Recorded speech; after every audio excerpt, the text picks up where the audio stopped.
The name of this child is Takuya. He once heard that dreams are born from suppressed desires, and he had just had a dream about his deceased family. So what is his desire? While he was thinking, a teacher came to call Takuya to class. Through the teacher's words, we learn that he often skips school. The teacher also offered her condolences for Takuya's recently deceased father. However, he saw it as something normal, knowing the news about his father was better than him going missing forever. Dying in a cave during research was something Takuya had predicted for his father. Aside from calling Takuya to class, the teacher had another favor to ask. A new transfer student had just arrived at the school, and Takuya's task was to keep an eye on that student. He found it very annoying and a waste of time, but the teacher said it was a fresh, beautiful girl. Like director Lie H letter 1A3I, Takuya immediately turned face and agreed.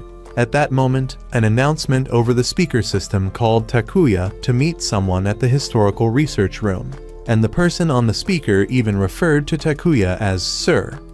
On his way there, Takuya met a boy named Yuuki, who continuously tried to persuade Takuya to return to the kendo team. Takuya refused because he practiced that discipline for the sake of his father, and now that his father was 6 feet under, he quit. On the contrary, Yuuki joined many clubs, especially the Historical Research Club. At the research room, they met Mio. As soon as they met, Takuya and Mio started mocking each other. Finding the argument with Takuya too exhausting, Mio dragged Yuuki away, leaving Takuya to enter the room and look for the person who wanted to meet him.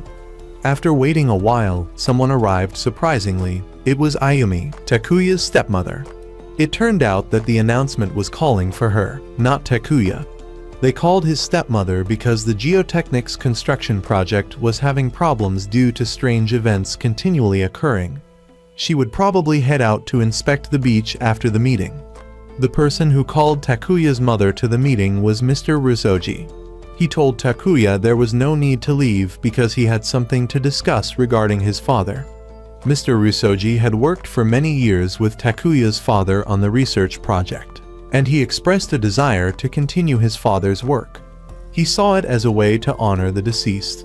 If both agreed, he hoped Takuya's stepmother could send Takuya's father's research notes to his home. He also asked if Takuya's father had entrusted either of them with anything special. Both replied that they had received nothing. When Takuya asked what it was revealed to be an artifact. After the meeting, Takuya met Miss Mitsuki. The two were quite close and did not use honorific language. We also learned that Mitsuki used to be Mr. Rusoji's secretary, but because she was too exhausted, she became a temporary teacher.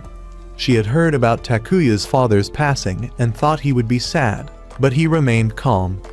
Takuya asked, "What if I was sad?" Mitsuki whispered in his ear that she would comfort him. After saying that, Mitsuki left.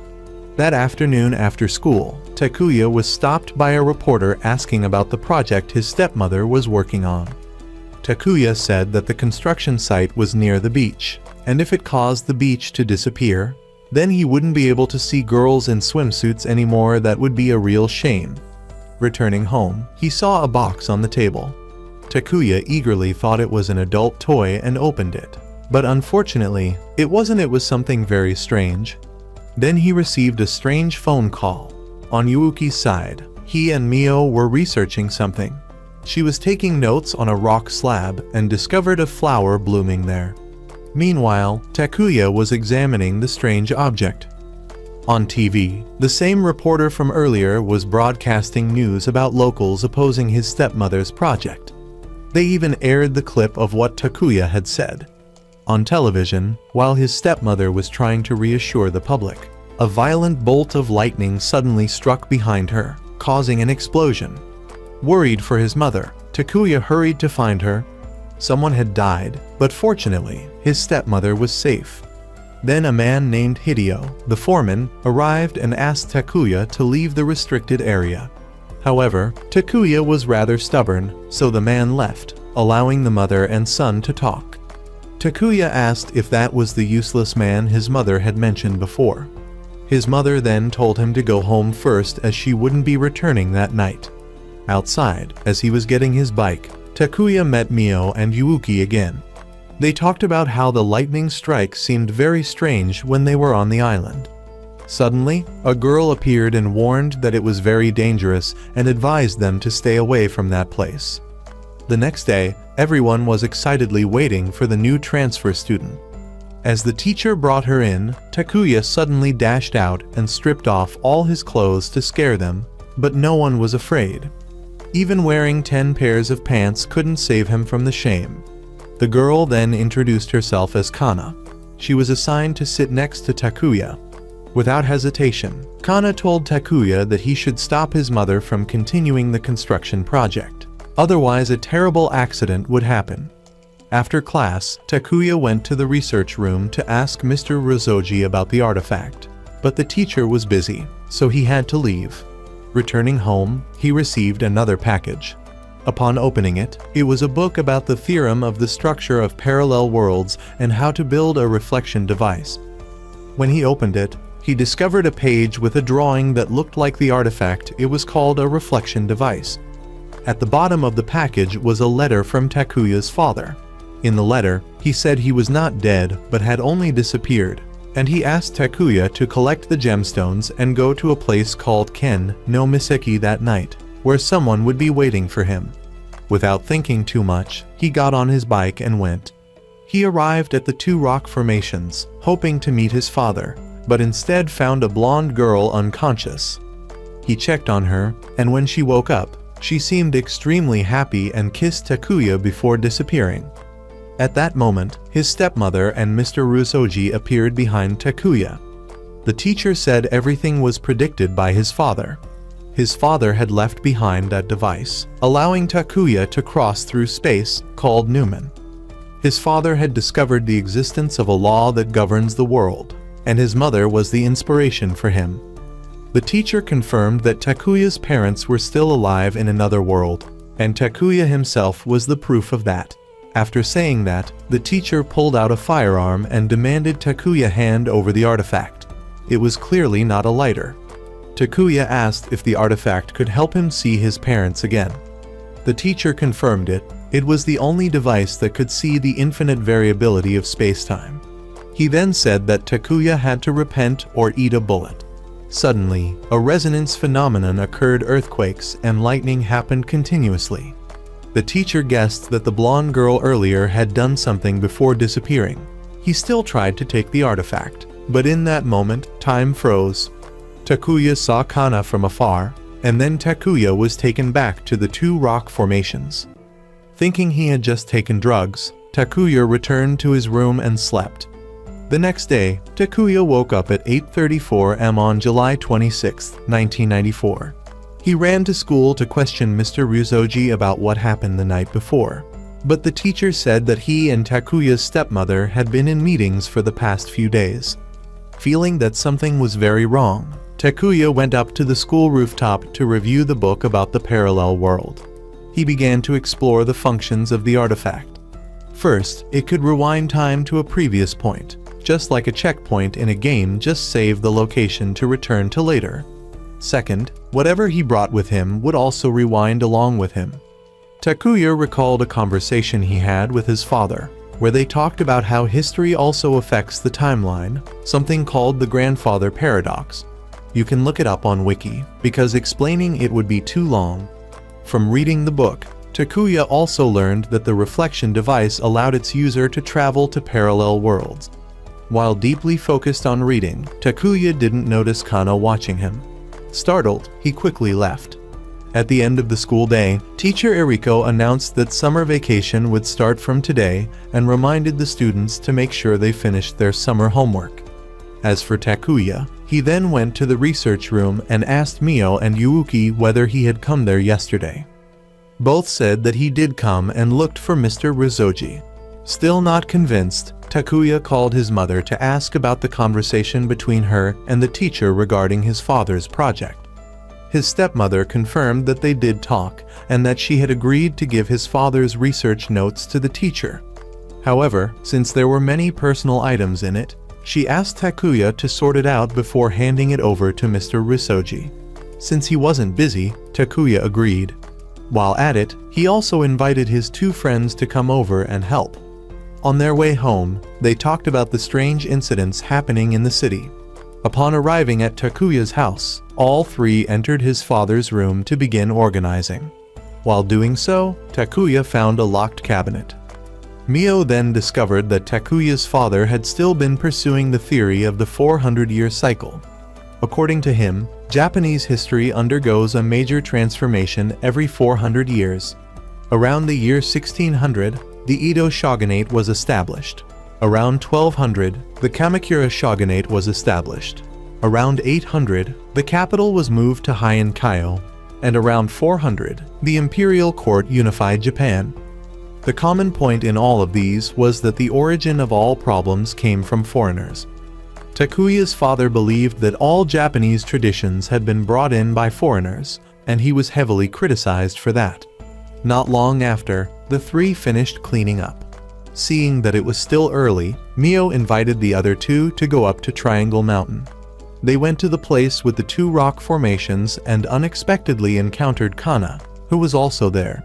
So it turned out she was the one who had placed the flowers there. Mio asked what her purpose in doing that was, but Kana remained silent and left. Mio then continued to take notes on the writings on the rock. The two stones had been there for 8,000 years. It could be said that the writings on the stones were even older than the four great ancient civilizations. After returning from the mountain, Takuya found that the site manager, Hideo, was being questioned by a group of workers about a recent lightning strike that had killed someone. The man didn't dare admit that it was his own order, instead blaming his boss Takuya's stepmother. Takuya also found out that this man had been acting on his own without permission from his mother. He even told Takuya's group to stop going to Triangle Mountain because they were going to destroy the rock formations. Mio objected, saying that those stones were cultural heritage of the city, but he said the mayor had already granted permission, so they had no right to interfere, and if they wanted to, they could go sue. But the guy messed with the wrong people, because the girl standing in front of him was the daughter of the city's mayor. Upon hearing that, the coward instantly backed off and ran away to avoid trouble. That night, when Takuya got home, he found a note from his mother saying she wouldn't be home today. So he had instant noodles for dinner. While lying down watching TV, he was still thinking about what had happened the day before. He then went to the research institute to find his mother. The guard said she had just left for the company that rents scientific equipment. Takuya followed her to a warehouse, where his mother was being threatened by two thug-like men to hand over the company's documents. From outside, Takuya saved a checkpoint before going in. He then went in to protect his mother. However, no high school student has ever won against two gangsters, so his stepmother handed over the documents to ensure Takuya's safety. However, the two men even tried to assault Takuya's mother. Takuya rushed in to fight, but one punch was enough to knock him down. Not giving up, Takuya used the artifact to rewind to the saved point. This time, he brought a stick with him, but ended up getting punched by both men again. He continued to rewind and brought his trophy inside, but it was useless. Just as he was about to load the save again, the cowardly Hideo suddenly appeared like it was all scripted. Surprisingly, with just some arm flailing and kicking, he scared off the two gangsters. He then helped Takuya's mother bring him home to treat his injuries. He then offered his help anytime she needed it and left. After that, the mother and son sat down to talk. She was very sad that Takuya kept throwing himself into danger, but at the same time, she was very happy because he had truly grown up. However, she asked him not to do reckless things anymore. Their family only had the two of them left. The next day, Takuya went to summer school. Yuuki came to invite him to join the club, but Takuya found it annoying since he was still injured from his bike fall. Wanting to skip class, he told Yuuki to attend in his place while he thought it over. He then went to the infirmary and happened to run into Kana and Misariko. He accidentally saw Kana's necklace and remembered that when he was a child, he had met someone who also had a necklace like that. He approached her and asked about the necklace. Kana said it wasn't jewelry, it was the flame of her life. She then left. Miss Eriko told him that Mitsuki was looking for him. On the rooftop, Mitsuki wanted to ask Takuya what he planned to do after graduation. Through their conversation, we learned that Mitsuki had loved Takuya's father, but her feelings had not been reciprocated. She was currently in charge of organizing his father's research. She also said that recently, Mr. Ryusoji had been acting very strangely. He had become more irritable, almost like a different person. He had become completely obsessed with the research, as if he were possessed. Takuya said that he would keep an eye on the teacher, and if anything happened, he would tell her. After that, he received a phone call from his stepmother. She had forgotten some important documents at home and asked Takuya to bring them to her. When he arrived at the research institute's gate, there were already many citizens protesting in front of it. The security guard brought Takuya inside. On the way, he met that guy named Video or Hideo or whatever. Takuya didn't bother to remember the names of cowards like him who offered to deliver the documents for him, but Takuya refused. He then delivered the documents directly to his mother, who was pleased, though she didn't have much time since she had to rush to a press conference. Meanwhile, that guy Video secretly stole the documents. At the press conference, Takuya met the female reporter from before. She also knew he was the son of the famous doctor since the two looked very much alike. At that moment, Takuya's mother presented reports on the lightning-related accidents and proposed a solution involving specialized suits. However, many of the victims' families claimed the suits were ineffective and continuously objected. The press conference ended in chaos. Not yet recovered, Takuya's mother had to attend another TV interview. Late at night, she came home drunk. Takuya helped her inside for some water. She confessed that she was exhausted with everything and hugged Takuya as if to release all her pressure. The next day, that guy Video called Takuya's mother saying he had something important to discuss. Takuya answered and just let him wait. Over at Mio's side, her father had decided to send her to study in the US to avoid the recent scandals, which made her very sad to the point where, when Takuya teased her on the way to school, she didn't even respond. Behind the two of them, a suspicious figure was watching. At school, Takuya met the reporter again. She had just interviewed Mr. Ryusoji and happened to have something to discuss with Takuya. She wanted to know more about his stepmother's work because she was currently investigating the geotechnics project, the collusion between geotech and the mayor. She asked whether Mio, the mayor's daughter, knew anything about it. Takuya wasn't going to sell out his friend, but the reporter said there was no need to betray anyone. The one in the wrong was the mayor, and didn't Takuya want his friend to be on the right path? She then gave him her business card, saying he could call her anytime, and introduced herself as Kaori. After days of skipping class, Takuya returned to summer school. Looking at Kaori's card again, he noticed a warning written on the back: "Be careful of that coward Video." Feeling uneasy, Takuya hurried home but was stopped by Eriko. Knowing he couldn't escape, he saved a checkpoint right there. A little later, an announcement came over the PA system. Takuya had a call. It was from his mother's manager. They said she hadn't come to the institute. When Takuya asked what had happened, they didn't say much, only that her project might involve illegal activities. Filled with worry, Takuya rushed home and saw that guy Video groping his mother.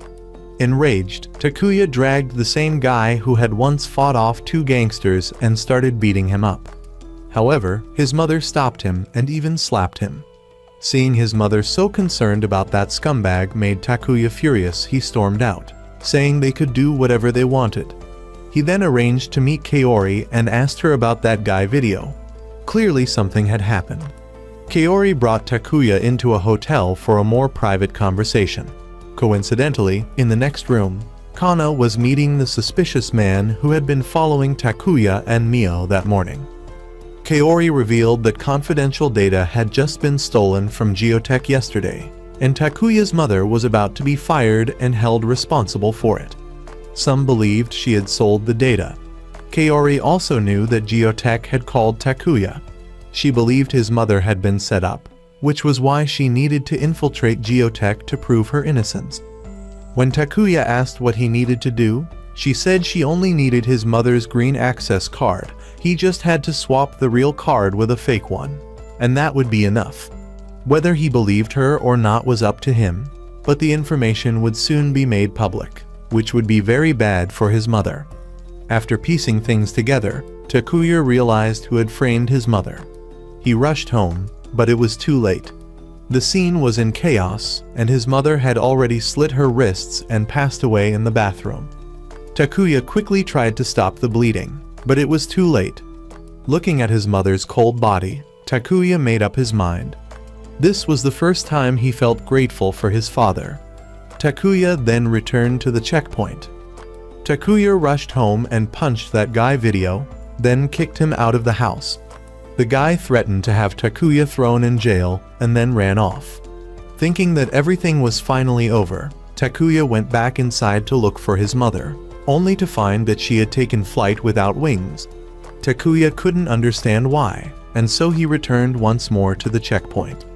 This time, Takuya pulled his mother away from that filthy man video and told her everything about the scumbag's plan, how he had done it all just to get her body. But Takuya had no evidence. His stepmother said he couldn't understand that everything she did, she had her reasons for, and even if she explained, he still wouldn't understand. Exhausted, she jumped into the street and let the truck hit her. Unwilling to accept this reality, Takuya kept going back in time to save his mother at all costs. However, no matter how many times, no matter what method or trick he used, the outcome was always the same: his stepmother would die. Watching her die again and again, Takuya became overwhelmed with helplessness. He turned to the book on parallel worlds for answers. In it, there was a theory called the Schwarzschild event radius.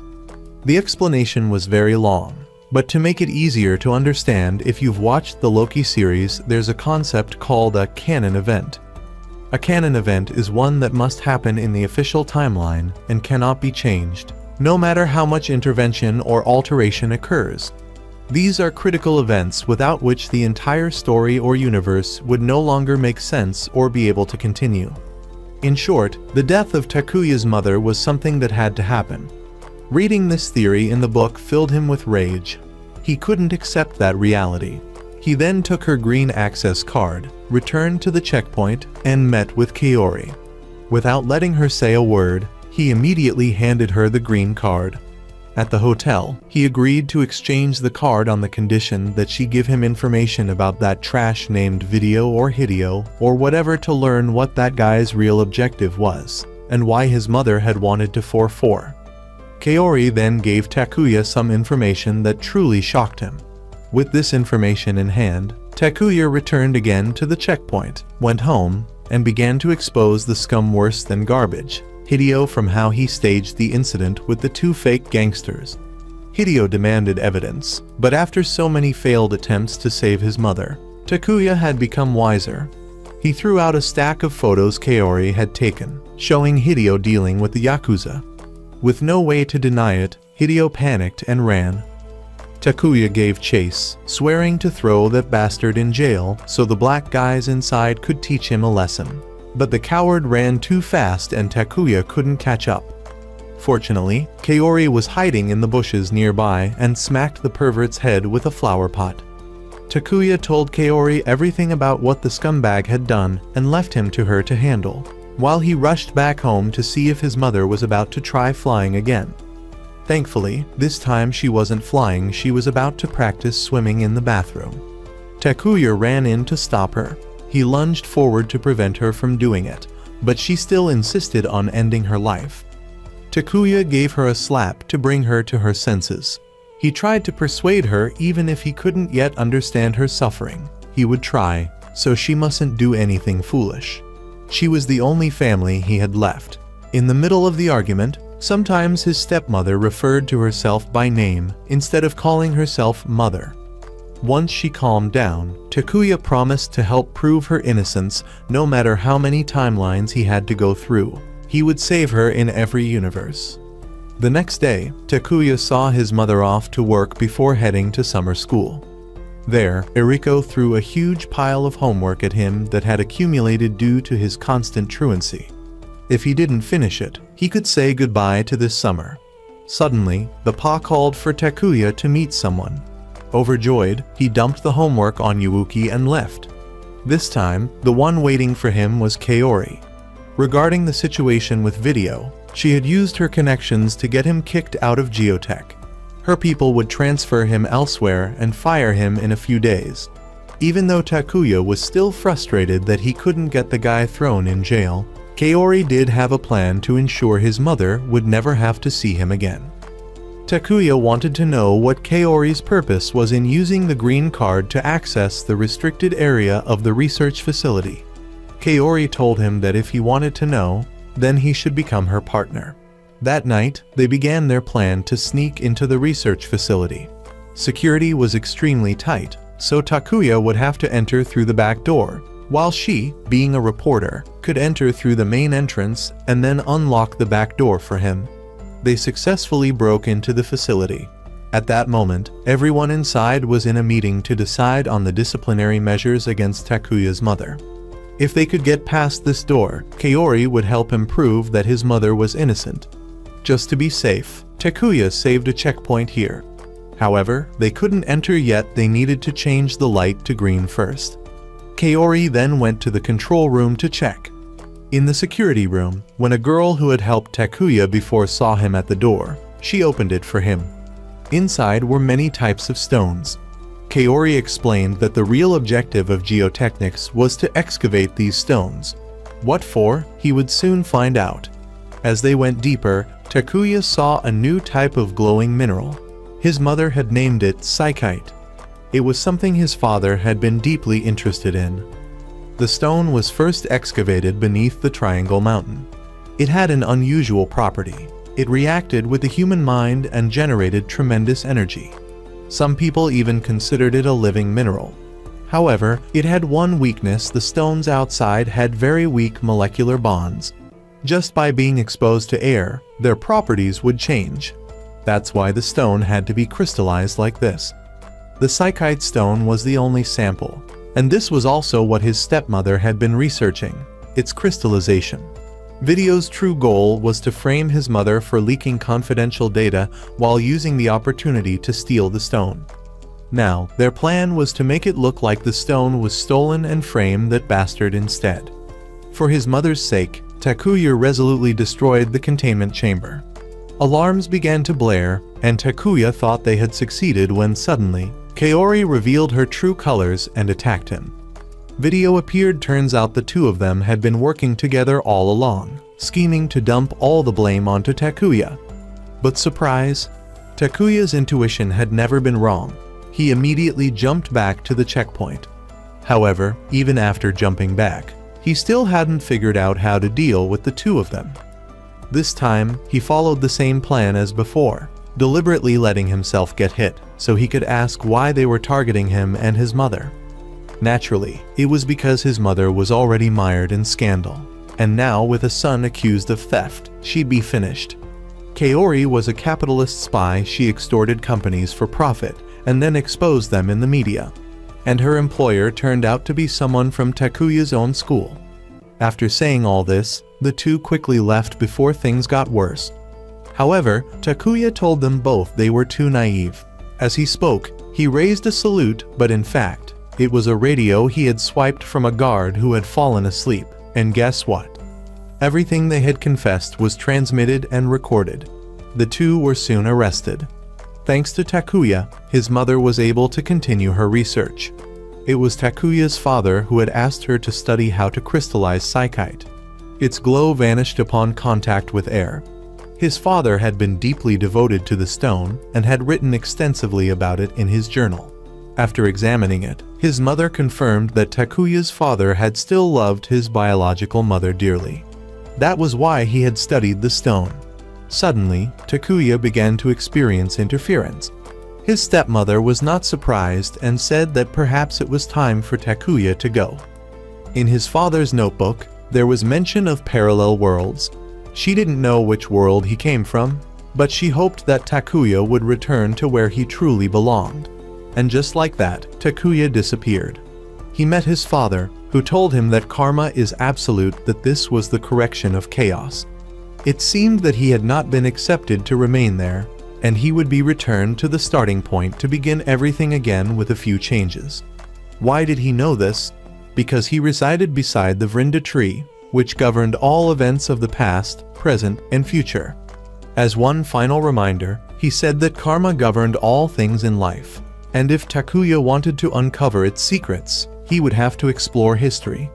Time rewound to the moment when Takuya had a gun pointed at him by Mr. Ryuzaji and was transported away.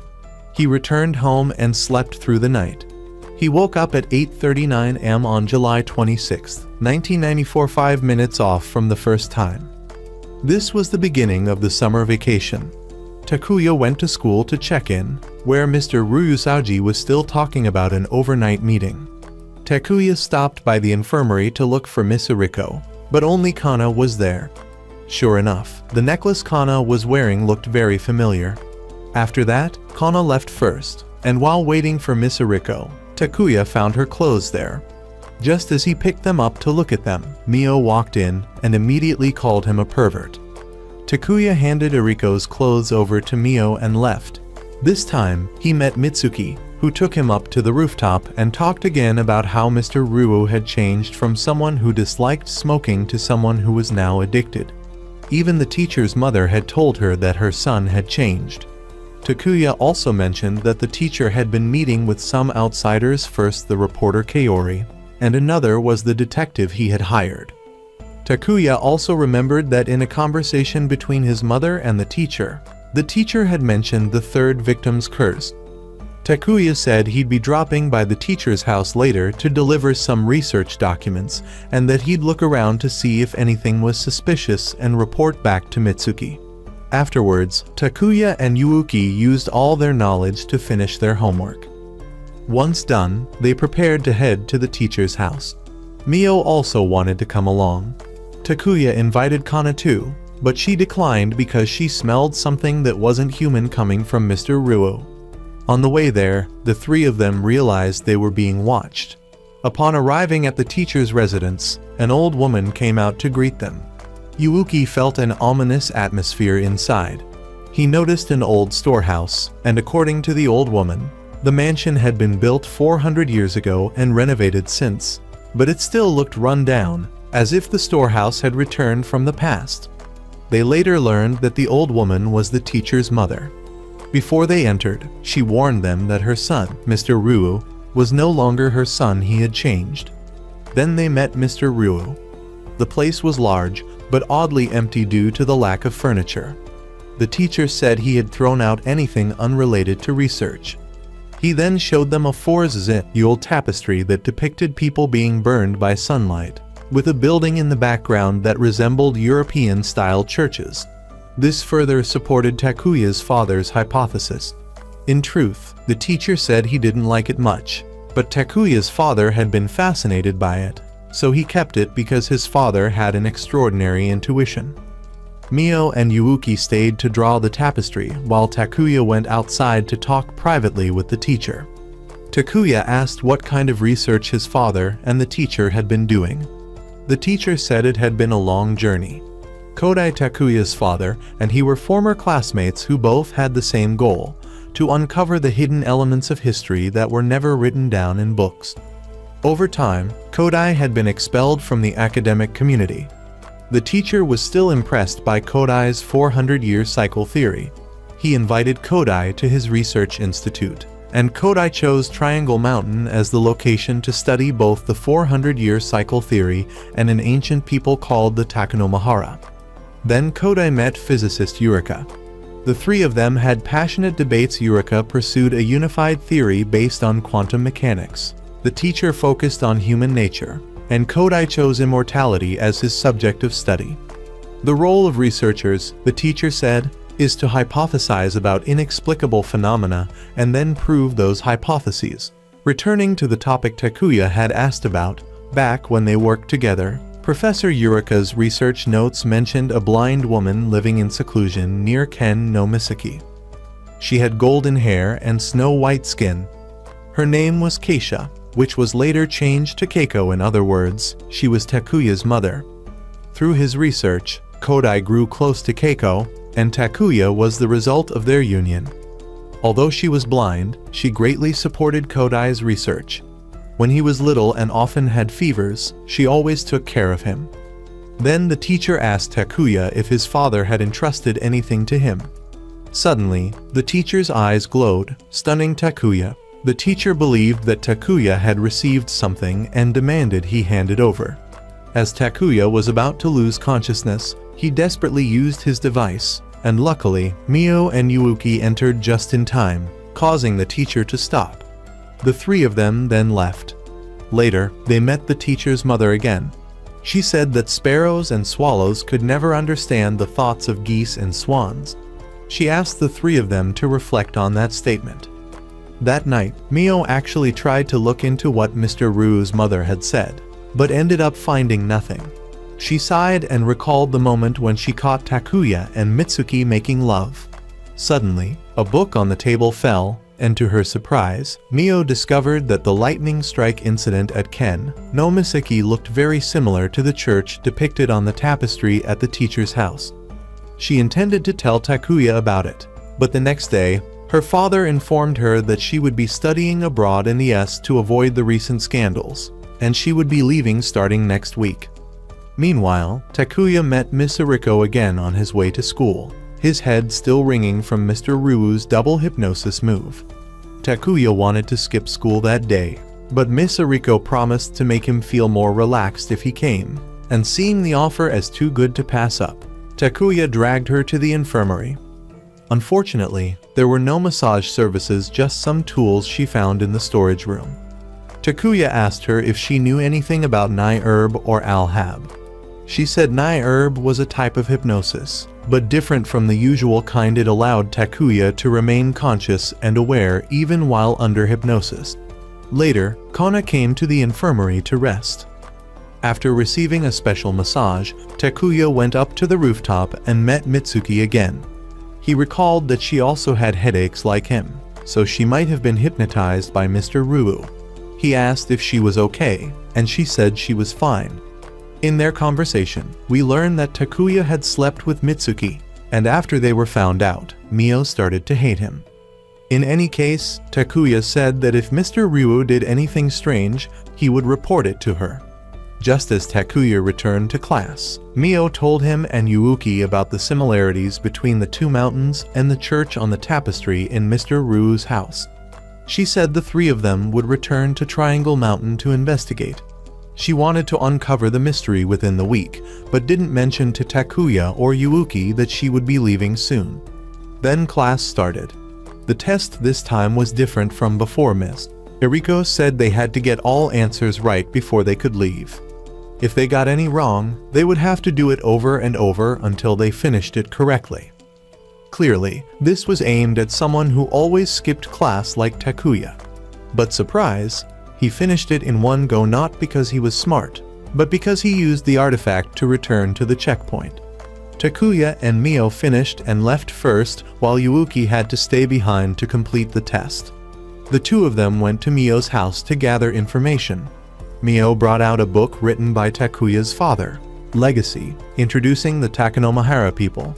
However, the book did not mention the specific location of the tribe. Reading carefully, there was a clue pointing to Triangle Mountain. The writings on the two stones there were 8,000 years old, and Mio guessed they were written by the Takenomahara. In short, she was certain that there was something at Triangle Mountain. As she prepared to head out, her father suddenly came to check in. Takuya, in a hurry, called for Mio and accidentally saw her naked. Her scream agitated her father outside, who also heard a boy's voice. Mio's father then ran to get his gun. Inside, she shouted for Takuya to run before her father gave him a lead sandwich. At that moment, her father had already loaded the gun, but luckily the doorbell rang, forcing him to go downstairs. Takuya took the chance to escape. The visitor was Yuuki. As soon as he opened the door, Mio's father pointed the gun at his head to chase him away. After that, Takuya and Mio went up to Triangle Mountain and found the two stones. She believed that if the mountain really was the church in the tapestry, there must be an entrance somewhere, so the two split up to search. Later, Mio found an area that looked different from the rest, and just as she tried to dig deeper, she fell and sprained her ankle. Takuya told her not to overdo it and carried her back. He brought Mio to the school infirmary for first aid, and then she told him that her father was involved in a corruption scandal related to the Geotechnics construction project and that she would be leaving Sakamachi. Right at the climax of their conversation, Mitsuki walked in, and a love triangle drama began. Mitsuki and Mio started arguing. Mitsuki even knew that Mio was in love with Takuya. The more Mio denied it, the more it showed on her face. Pausing the drama there, Mitsuki told Takuya to take Mio home, and coincidentally, their conversation was overheard by Yuuki. The very next day, as Takuya was walking, Mio suddenly scolded him as a terrible person. Confused about what had happened, he went to where a crowd was gathering and discovered a petition accusing Mio's father, the mayor, of corruption. Takuya quickly dispersed the crowd and examined the accusation letter, but people claimed he was violating freedom of speech. However, freedom of speech only applies to those who are willing to take responsibility for what they say. Posting anonymously was no better than being a coward. Takuya then dispersed the crowd. Meanwhile, Mio's father was also being surrounded by reporters, and Mio herself was being subjected to gossip at school. She went to the research room and met Yuuki again. He had heard about the incident and told her she could rely on him. Takuya entered from outside, wanting to explain things to Mio, but she ignored him and walked away. Takuya began to suspect Yuuki, but he wasn't sure yet. He went to the rooftop and recounted everything to Mitsuki, though she couldn't do much to help him. As for Mio, the media was still swarming her house, but in her room, she was preparing to head to the mountain once again. She wrote a letter to her father and left.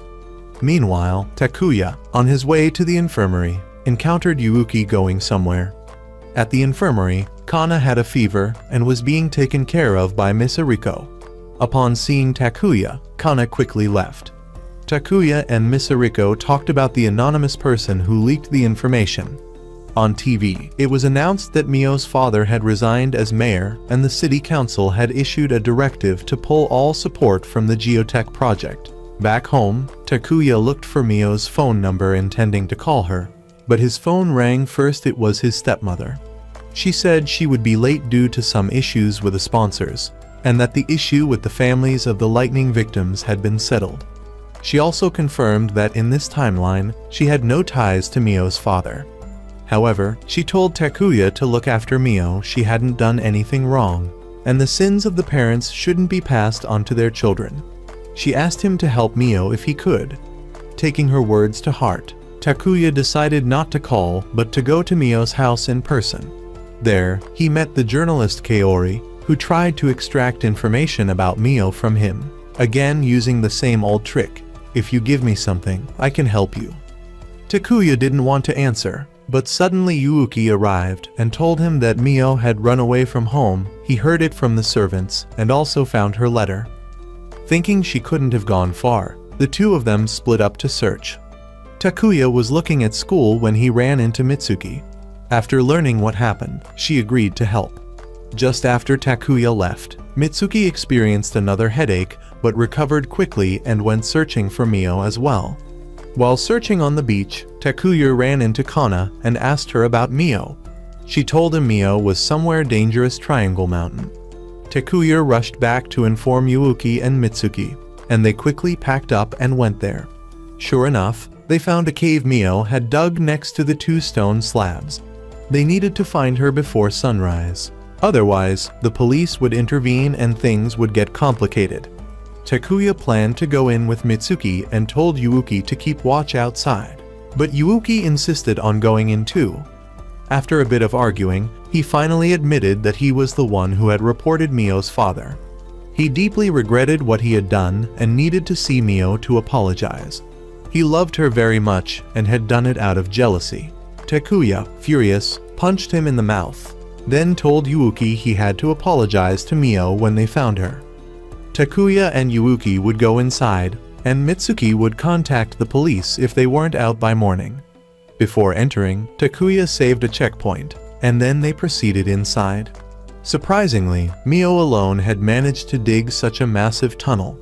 Takuya even discovered an underground water vein. Going deeper in, the two of them found a door, and after fiddling with it for a while, they managed to open it. Inside, they found a vast area with even a skeleton. Looking carefully around, Yuuki felt it was all very familiar. This was the underground base of the demon god Gelji, a powerful leader of a malevolent organization who once enslaved innocent people and forced them into labor. It sounded ridiculous, but they couldn't rule out the possibility. The area contained bones and pickaxes, suggesting it was once both a prison and a mine. The remaining clothing designs were also very ancient. Continuing on, they found a hole in the wall, revealing a hidden passage. Inside, there were also corpses, apparently prisoners, with inscriptions beside the skeletons similar to those on the two stone slabs. Nearby was Mio's backpack. Perhaps she had stopped here to write something and then got lost. Worried, Yuuki panicked and rushed deeper inside, only to fall into a trap. Takuya chased after him and climbed down, only to find Yuuki mortally wounded by the trap. Even in that state, Yuuki told Takuya to find Mio and apologize on his behalf. Takuya tried first aid, but it was too late. Yuuki died just like that. Unable to let his friend die like this, Takuya returned to the checkpoint. This time, he left Yuuki outside. Someone so useless would only get in the way. Then he and Mitsuki went in. This time, Takuya led her to where Mio's backpack was. As soon as he picked it up, a small tremor occurred and both of them fell into a pit. Luckily, neither of them was injured. Shining their flashlights around, they found another skeleton that appeared more recent than the others. Next to it was a journal. Surprisingly, it belonged to Dr. Eureka, who had once conducted research with Takuya's father. Inside were incomprehensible notes about fear and impending visions that were pressing down on Eureka. The key to unlocking the greatest mystery in history lay within Triangle Mountain. These ruins had existed for millennia. Eureka regretted not bringing the whole team. These ruins were unlike any known civilization in history. She believed this was the result of an intersection between two dimensions beyond the boundary of reality. According to Takuya's father's theory, such dimensional overlaps occurred once every 400 years. For example, the Takenomahara people came from a different timeline and had once overlapped with Japan, bringing in a new culture. Eureka had studied the electromagnetic fields and gravity around Sakamachi City, leading to the conclusion that such an overlap had indeed happened in the past. She hadn't yet discovered the cause, but instead found her own death before the answer. She had pushed herself to the limit, but her passion for understanding still burned inside her. It reminded her of the moment when Takuya's father gave her something, the moment she held it in her hands and later named it the reflector device. Suddenly, the flashlight went out, and Mitsuki began acting strangely after learning that Takuya possessed the artifact. As if hypnotized, she pulled out Professor Ryu's pistol and threatened Takuya to hand it over. Mitsuki tried to regain control of herself but failed. Takuya ran away before eventually going to see his father. He fled deeper inside and found an ancient coffin. He took a gamble and hid inside, but it didn't seem to be a good idea. Mitsuki was closing in. Suddenly, the coffin collapsed, dropping Takuya into a glowing underground lake. Fortunately, Mio pulled him up in time. Takuya was relieved to see she was safe. He was amazed by the glowing lake, but Mio said it wasn't the water that glowed, but the rocks beneath it.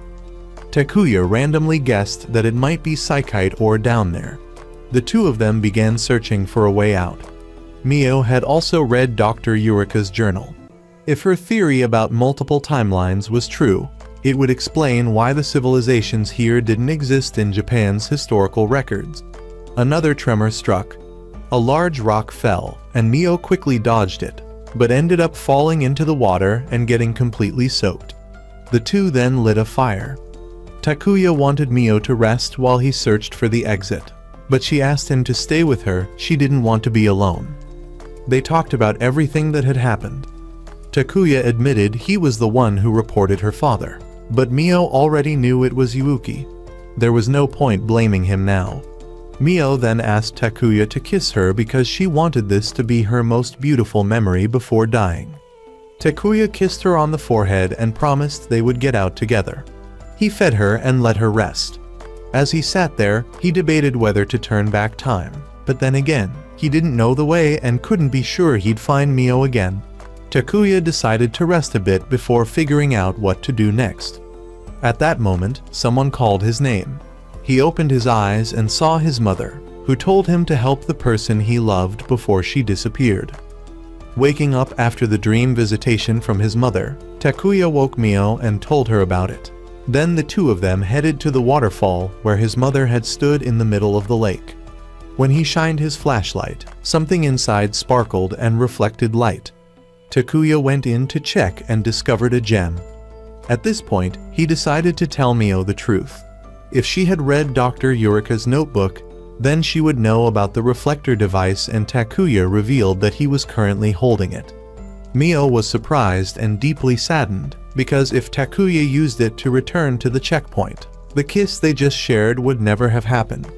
Takuya reassured her and promised to get her out of there, as there was a path behind the waterfall. Outside, Yuuki was still worried about everyone. Just as he was about to call the police, Kana appeared. After hearing the story from Yuuki, Kana was disappointed that no one had listened to her warnings. If the two of them had reached that place, it would mean certain death. Meanwhile, inside, Takuya and Mio continued following the path. They heard a sound and tracked it to a ruined room. On the ground was a book, but the moment they picked it up, it crumbled. Perhaps this place really was 8,000 years old. Takuya casually picked up a sword nearby just in case something bad happened. They continued following the sound, which now clearly came from some sort of machinery. They discovered a stone door, which Takuya pried open using the sword. Inside was a massive ancient machine stretching for hundreds of meters. According to Mio's estimate, it had been here for at least a century. Outside, Kana was desperately trying to stop the machine from activating, warning that if it did, many lives would be lost. Inside the mountain, Takuya and Mio encountered Mitsuki again. From her explanation, this tower was a lightning generator, meaning that outside, where it was currently sunny and geotech had begun excavation and transport. Trying to extract Psychite from the area would activate the machine and unleash lightning. That was the meaning behind the light that scorched people on the tapestry. Mitsuki had long known about the device's existence, but never knew how to get inside. Luckily, thanks to Takuya and Mio, she finally found a way. Mitsuki demanded that Takuya hand over the artifact. The machine began to activate, firing bolts of lightning and causing earthquakes within the cave. Takuya tried to bring Mitsuki back to her senses. After struggling internally, she managed to regain control. However, she was still bound to obey Professor Ryu's orders. Not wanting to harm either of them, she took her own life and was crushed by falling rocks. While Takuya was still in shock, Mio urged him to use the artifact to return to the last save point. She didn't want Mitsuki to die as a puppet. She wanted to save her. But Takuya still refused to go back right away. He had to get Mio out of there first, then return to the checkpoint. He used the sword to destroy the machine and pulled Mio away. They found a place like the bottom of a well, and unexpectedly, Kana and Yuuki were above, lowering a rope to rescue them. Even more surprising was that the place they were now in was Professor Ryu's mansion. When Takuya asked how they knew, Kana simply said someone tipped her off. Yuuki then apologized to Mio, admitting his mistakes, and she forgave him. At that moment, Takuya became disoriented again. This timeline didn't seem to accept him either. Kana was also aware of chaotic timeline corrections. Even though Mitsuki couldn't be saved in this timeline, Takuya promised Mio he would save her in another one. After saying that, Takuya vanished again. He then met his father once more. Takuya demanded answers. What exactly was that device? And what was that bastard Ryuzoji really after? His father told him to use his brain. He had planned to write down everything about Ryuzoji, but midway through, he realized that Ryuzoji might not even be human. He could be something else entirely. And Takuya would eventually understand. On his third appearance in this timeline, after being transported, Takuya didn't go home to sleep right away. Instead, he went to a public phone booth and called Mitsuki. Confirming that she was safe, he finally breathed a sigh of relief. This time, he had made up his mind his goal was to save Mitsuki and uncover Rusoji's true objective. The next day, July 26, 1994, Takuya called Yuuki to ask if he knew anything about Professor Ryu. Through their conversation, Takuya managed to gather some information. First of all, the old man was extremely obsessed with curses, and the time he moved into that large mansion coincided with the rumors of a curse at that place. Takuya was also quite reluctant to confront him directly, especially if the old man decided to use that hypnosis trick again. He remembered that Eriko had some knowledge about it, so he went to ask her. He went to the infirmary to look for her, but there was no one there except for her clothes. Takuya rushed over and sniffed them. They were still warm, meaning she had just taken them off. He looked around and found her sleeping under the bed. It reminded him of how Ryu also used to sleep on the floor. While she was sleeping, Eriko kept muttering that it was hot and mentioned the name Abel, begging him not to leave her. Worried, Takuya called out to her to wake her up. Eriko mistook him for Abel and immediately hugged him. A little while later, when she finally regained consciousness, she screamed. Mio and Yuki, hearing the noise, rushed in and found the two of them in a disheveled state. At that point, even if he jumped into the Yellow River 10 times, it wouldn't wash away his guilt. Mio scolded him severely, even though Eriko had explained that it was a misunderstanding. Elsewhere, Kaori was supposedly interviewing Ryu, but in reality, he needed her to retrieve something he would do anything to obtain. Back in the infirmary, Takuya asked Yuki what he was holding, and Yuki introduced it as a compilation of everything related to curses. It sounded interesting, so they all watched it together. Throughout the video, there was nothing particularly special, but one thing stood out: all the curses originated from Ryu's house, though this wasn't explicitly mentioned. However, Yuki had many more tapes, so they planned to watch them gradually. While they were watching, Mitsuki came to find Takuya, and the two of them went up to the rooftop to talk once again. It was about how Mr. Ryu had changed. Takuya asked Mitsuki if she experienced headaches whenever she was around him, and she confirmed that she did. That meant there was a possibility Ryu had used Nairb on her. Takuya asked when Ryu started acting strangely, and found out it was 2 months ago, the same time the curse began to spread. Mitsuki then left because she had something to do with Ryu. Takuya pretended to leave, but actually followed the two of them to the research lab. He went in first to find a hiding spot, and by coincidence, Eriko was also hiding there. Together, they eavesdropped on the conversation between Mitsuki and Ryu. Mitsuki directly told Ryu that he had changed, but he started manipulating her in return, insisting that he hadn't changed and that it was she who had. He kept twisting her thoughts and then kissed her. Takuya couldn't see clearly, so he tried to lean forward. Eriko, having witnessed everything, told Takuya to forget about Mitsuki because she would soon disappear. After the two of them left, Takuya and Eriko came out as well. She told him to meet her at a cafe after school and then left. That afternoon, after school, Takuya ran into Kana. Nearby, Ryu and Mitsuki had just walked away. Kana said Ryu was very cunning and was trying to steal her necklace. Afterward, Takuya went to the cafe. While waiting, he happened to spot Ryu and Kaori from the newspaper together. Eriko also appeared in disguise. The two of them exchanged some information, and Eriko became suspicious of Takuya because he seemed to know quite a lot, as if everything was repeating itself. They then went to check out Ryu's mansion. Eriko rushed inside. Ryu's mother said she would give her some information about him. The old woman looked senile, but in truth, she was pretending in order not to be targeted. She had likely discovered the principal's secret. The two of them went to an old storage shed and ventured deep inside. There, they made a horrifying discovery: Ryu's mother had been murdered. Hearing the sound of a car, they realized the culprit hadn't gone far. Eriko rushed out to chase them, and suddenly the person drove the car straight into a utility pole. Shockingly, it turned out to be Mitsuki. The two of them quickly took her back to the school for treatment. After giving her first aid, Eriko returned to the shed to handle the body. Takuya asked her why she was investigating Ryu, but she only said that he would soon find out. This might be the difference compared to the other parallel worlds. A little while later, Mitsuki regained consciousness. Takuya didn't tell her the truth and only said she had been in a car accident. However, while he went to get her medicine, she suddenly attacked him. It seemed Mitsuki was still under hypnosis. Before being knocked out, Takuya managed to save a checkpoint. When he regained consciousness, he found himself tied up, and in front of him were Ryu and Mitsuki. Things got even worse when Eriko was also attacked. Through Ryu's conversation, Takuya learned that Eriko and Ryu had known each other before. Ryu had thought he would be safe after Abel died, but who would have expected Eriko to continue hunting him? Having obtained some useful information, Takuya returned to the previous checkpoint.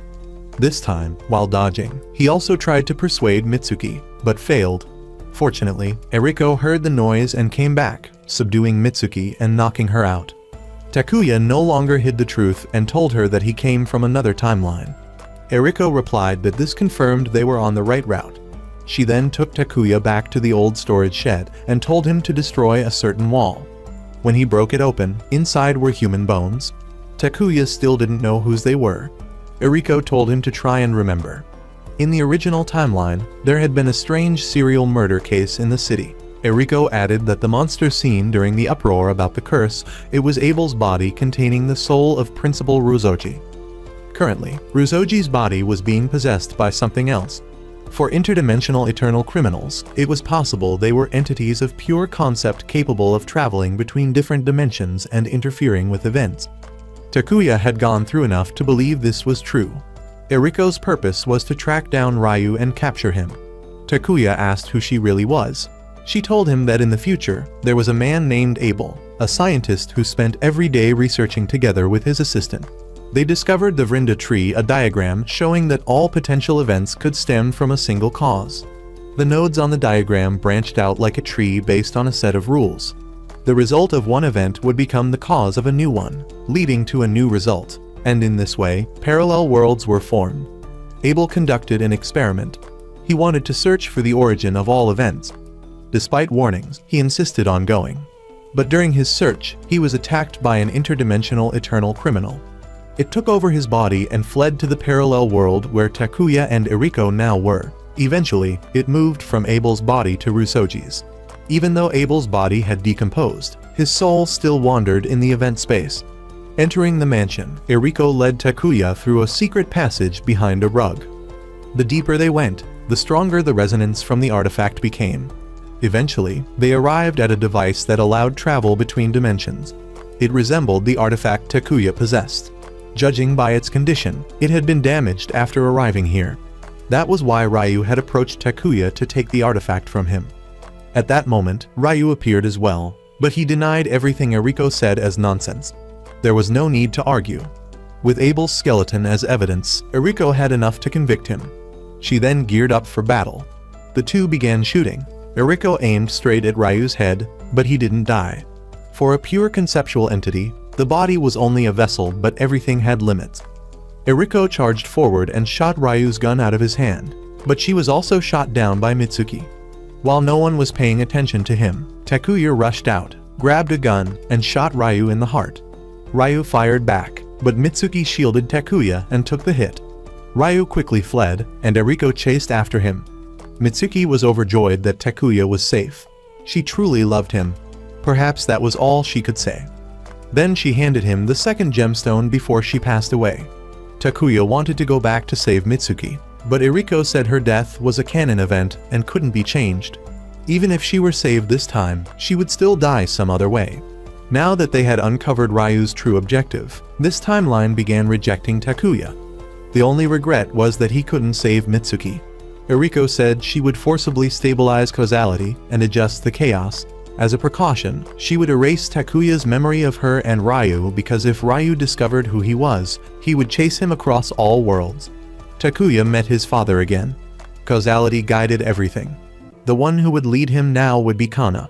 And when all 8 gemstones were gathered, a new path would open. His father would be waiting for him there. Takuya continued his journey with the 7 gemstones stored in the artifact. On July 26, 1994, he went to meet Kana. According to his father's account, Takuya's history had already been engraved on the Vrinda tree. Shaping history meant traversing countless possibilities. Every action he took carried meaning. Every event bound by causal laws corresponded to its own set of event rules, all flowing like the current of a river. Even time itself could not break this rule. That was what his father believed until he learned of their existence. With little time left, he wanted to see Takuya again as soon as possible. That moment had already been determined by the weight of events, the momentum of causal rules. If the word causality didn't sound poetic enough, then he could consider it fate. Returning to school, Takuya began approaching Kana to get to know her, as they weren't close yet. After class, he kept following her around, asking about her interests. As usual, Kana went to the infirmary to find Eriko because she was running a high fever again, but Eriko wasn't there, and Kana was extremely exhausted. With no other option, Takuya laid her down on the bed first. Because her body was drenched in sweat, Takuya had to undress her to wipe her off. While doing so, he noticed a very familiar bracelet. Later, when Kana woke up, Takuya had already finished. Eriko also returned at that moment, and coincidentally, she had something to discuss with both of them. In the research club room, Mio asked Yuki if he knew anything about Kana out of curiosity, but he didn't. However, someone in the kendo club had also transferred from Kana's old school, so Yuki said he'd try asking that person about her when he had the chance. At that moment, Takuya also came to the clubroom and even brought Kana along to join the history research club. Kana looked over the model that Mio and Yuki had made. Though it was very detailed, she pointed out that it didn't match reality. Mio insisted she had followed the photo exactly, but Kana said that photo was from 10 years ago. The Triangle Island had undergone numerous tremors and erosion, so it had inevitably changed. To prevent the two girls from continuing to argue, Takuya suggested they go there to take new photos. After gathering all the necessary materials, everyone headed back. Yuki would take Mio home, while Takuya took Kana. When they reached her apartment, Takuya learned she lived alone. Suddenly, a drunken man approached and tried to hit on Takuya. From the way he spoke, it was probably not the first time he had come around. Annoyed and disgusted, Takuya was about to punch him, but Kana pulled him inside. Just as they reached her apartment door, Kana collapsed from exhaustion. He brought her inside. Her home was fairly simple, and Takuya noticed that she had bought a lot of alcohol. After Kana's fever subsided, she went to take a bath. While Takuya was preparing her clothes, he accidentally discovered that his father had sent her money transferred before he disappeared. Realizing that she knew quite a lot, such as about parallel worlds or chaos correction, Takuya confronted her. Kana admitted that she knew, but said she couldn't tell him everything yet. When the time came, she would explain. As it was late, Takuya asked to leave. However, at the gate, he encountered the pervert from earlier again. Worried about Kana, Takuya decided to stay the night with her. In the darkness, he asked Kana whether his father was still alive. Kana answered yes. In the past, Takuya had argued with his father when he remarried his stepmother. His father also told him about his birth mother Keiko had died. That was a truth carved into history.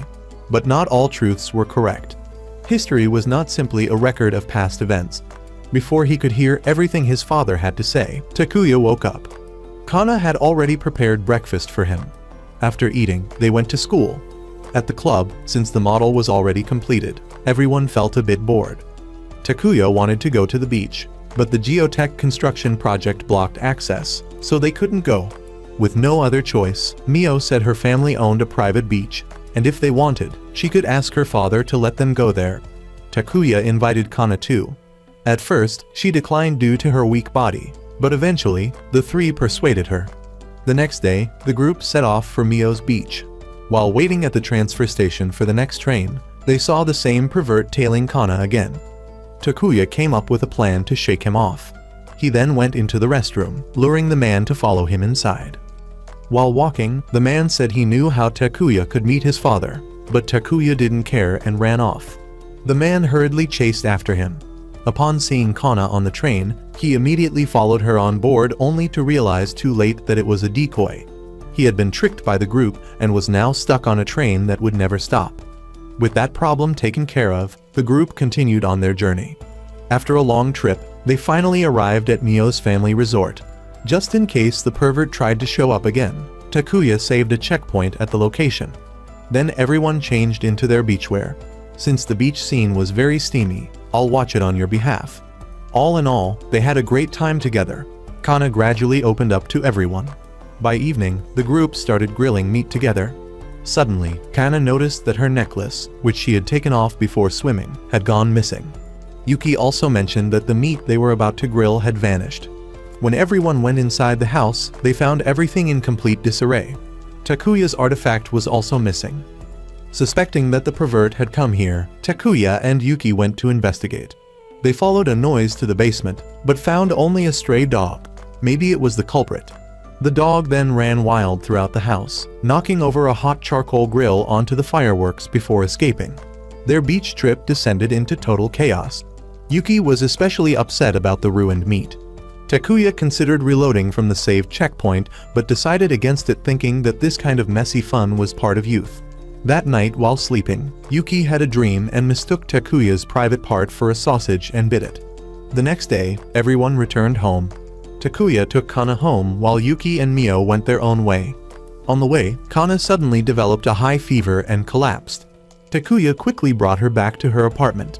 Thankfully, he had some fever-reducing medicine from his mother with him. Once Kana felt better, Takuya turned off the lights to let her rest.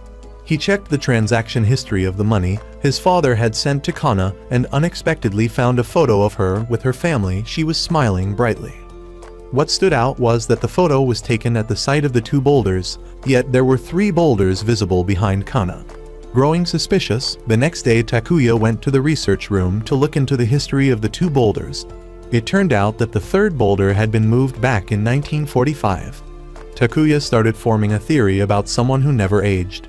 At that moment, Yuki returned after developing the photos taken on Triangle Island. He also mentioned seeing the pervert entering a shady-looking hotel. As it turned out, the guy had arranged to meet Kana there. She told him this would be the last time between them. The man assumed she was in love with Takuya and agreed to back off if she told him where Takuya's father was. Otherwise, he would make sure she could never attend school again. Just as the situation got intense, a nearby police officer interrupted, forcing the man to leave. Meanwhile, Takuya, while investigating the history of Triangle Island, was approached by Eriko. The two went to the infirmary to discuss Kana. Eriko said Kana's condition was very strange and asked Takuya to keep an eye on her. There was also something else. Kana's school record was highly unusual. She had transferred schools 20 times in a short span, all of which were close to the current city. That night, while on his way home, Takuya ran into the pervert again. The man wanted to strike a deal with Takuya and introduced himself as Hojo, a detective. He had been hired to find the location of Takuya's father, and he knew Kana had that information. All Takuya had to do was help extract it from her. Naturally, Takuya disliked the man from the start and refused. The next day, Kana came to Takuya's house to thank him for helping with her fever. They went to a park and talked. At that time, Takuya brought up a suspicion that the girl he saw when he was young was actually Kana. Before she could answer, a dog suddenly approached them. Kana said that sometimes she wished she were a dog so she wouldn't have to deal with anger, worries, sadness, or loneliness. She had endured too much betrayal and hatred. Wanting to understand her more, Takuya offered to be her friend, but she only said he was cruel, then left. Takuya headed home and ran into Hojo again on the way. Hojo brought up the deal from the day before. Now all Takuya had to do was plant a listening device in Kana's room. Enraged, Takuya smashed the device and walked away. That night, it was revealed that the one who had hired the detective was Old Man Ryu. The detective begged for more time to extract information from Kana, but Ryu told him that someone else he had hired was doing quite well. Then, Ryu hypnotized the detective to make him do something. The next day, the entire school was abuzz with rumors that Kana was a prostitute. Takuya was shocked when he heard this. Perhaps this was the reason Kana kept having to transfer schools. Kana said that there was no place for her in this world, not even with Miss Eriko. As for Takuya, he tore up all the slanderous papers. Mio and Yuki also helped disperse the crowd. Takuya ran to the infirmary, where he learned that Kana had submitted a transfer request. However, all the schools were still within this city, more precisely, around Triangle Island. Eriko reasoned that Kana's secret might be deeply connected to Takuya's parents. Takuya immediately ran to find Kana. He went to her apartment and told her everything, that the girl he had seen when he was young was definitely her. and that she had to keep transferring schools because of her immortality. She had to move constantly so no one would find out she never aged. Takuya wasn't there just to say that he wanted to understand more about who Kana really was, because when he was with her, he felt like he had a family, so he wanted to hear her true feelings. A warning, what you're about to hear may not be suitable for everyone, so please consider that before continuing. In the past, Kana only had her mother as family. She never even knew her father's face. Because of her immortality, the two of them constantly had to move. Her mother worked as a prostitute, and in time, she passed away, leaving Kana completely alone. With no relatives or friends to guide her, Kana developed twisted views about people and society. Eventually, she followed the same path as her mother, selling her body to survive. Things only started to improve when she met Takuya's parents. They made her feel like she was part of a family. But then, they too disappeared, and Kana returned to her previous dark, lonely life. Takuya told her she wasn't alone anymore, she had him as a friend. But then she began undressing and asked him to hold her. Takuya hesitated, and Kana, fully aware of his reluctance, accused him of looking down on her and asked him to leave. Just then, the detective called again, threatening to kill both her and Takuya if she didn't come to the park that night. Takuya tried to stop her, but she told him that a hypocrite like him had no right to care about her. Silenced, Takuya had no choice but to leave. At school, Yuki asked about it, and Takuya told him Kana would be transferring, and that there was nothing he could do. Mio found it strange, was someone like Takuya really going to give up that easily? She reminded him of all the memories they had made together, and said she was sure Kana had no intention of leaving. Encouraged by Mio, Takuya regained his determination and went to find Kana. At that time, she was being interrogated by the detective for the location of Takuya's father. He even assaulted her. Fortunately, Takuya arrived in time, or unfortunately, as the detective pulled out a knife and threatened to kill Takuya in front of Kana. With no way out, Kana was forced to reveal everything. Takuya's father was still alive, but he was no longer in this world, he was in another space-time dimension. Takuya's father had once mentioned a place called De La Granto, which was Kana's mother's homeland.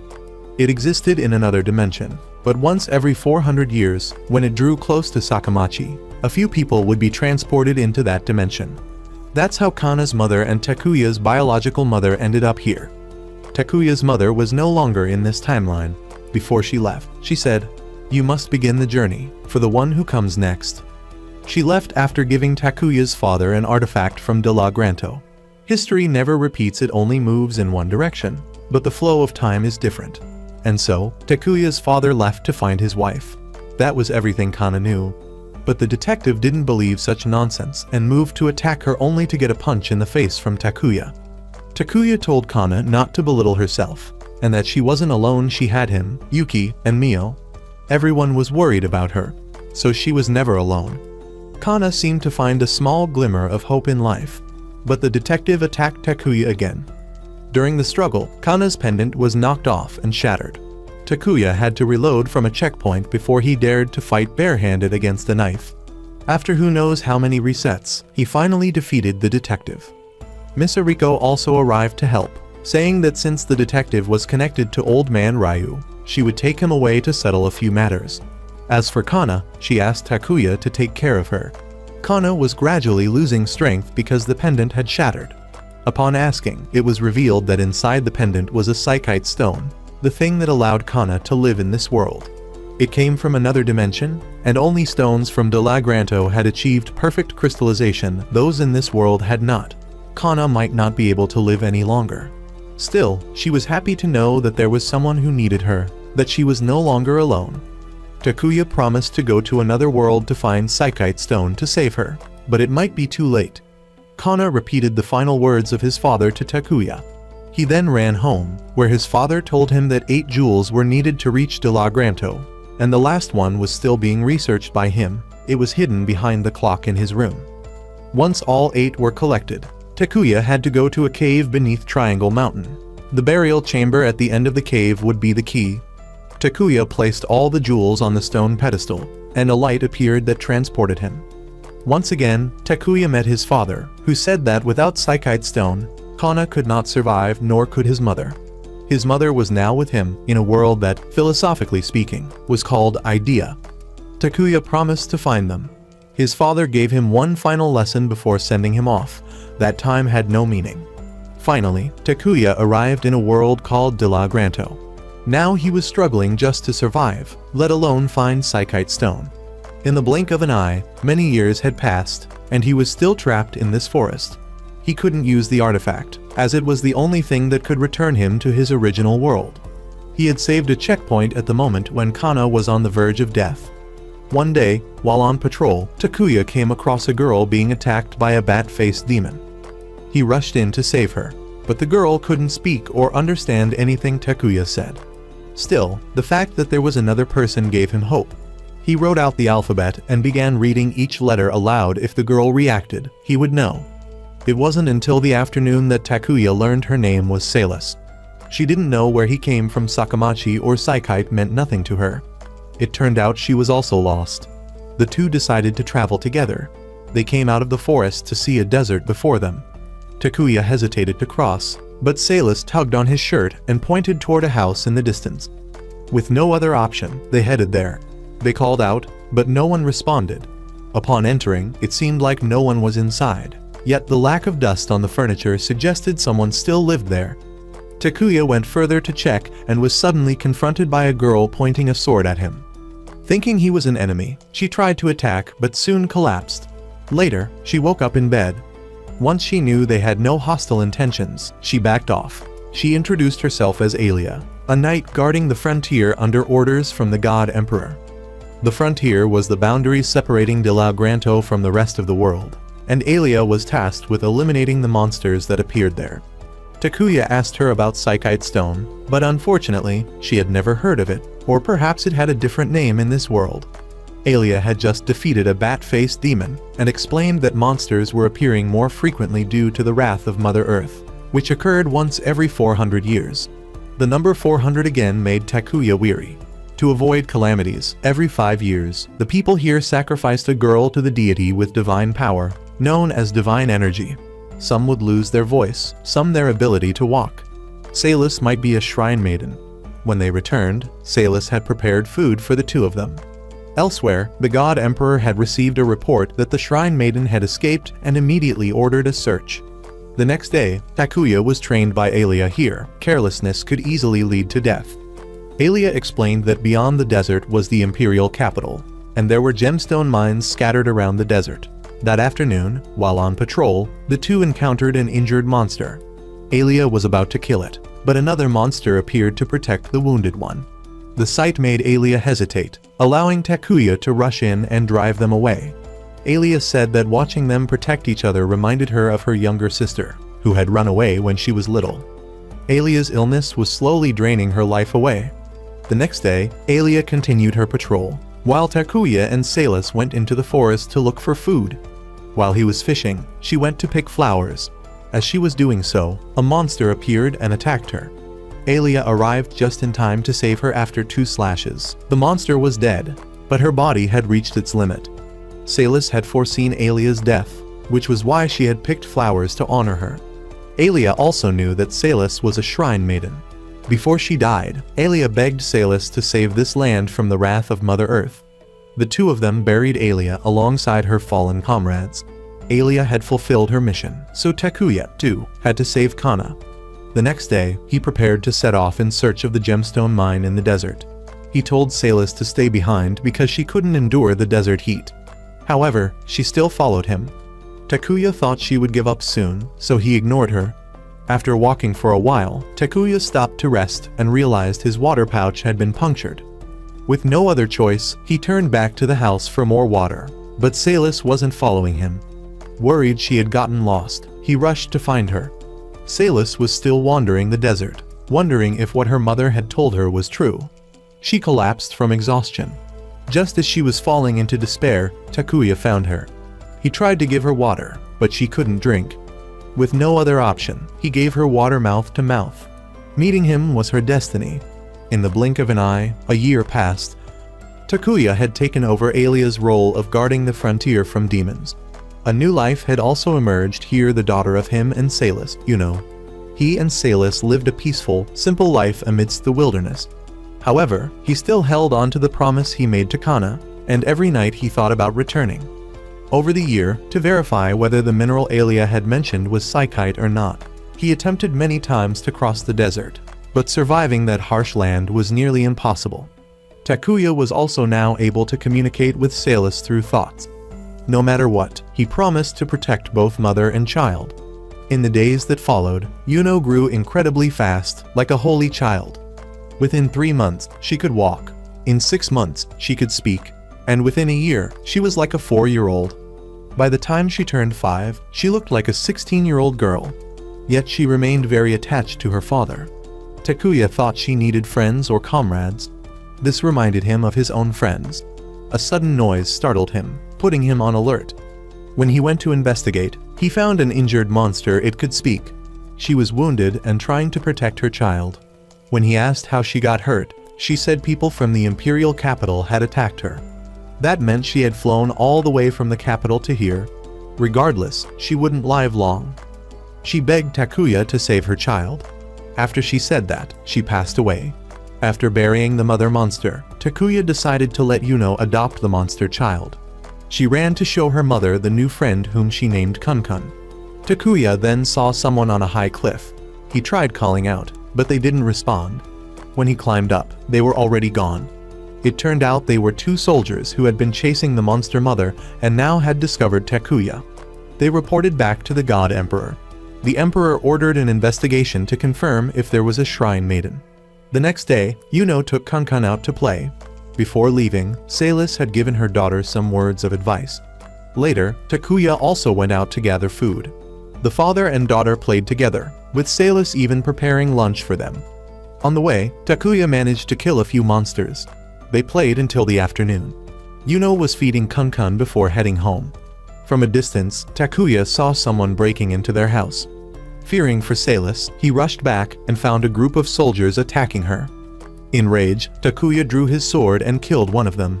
But he was no match for their numbers and was beaten badly, then thrown outside.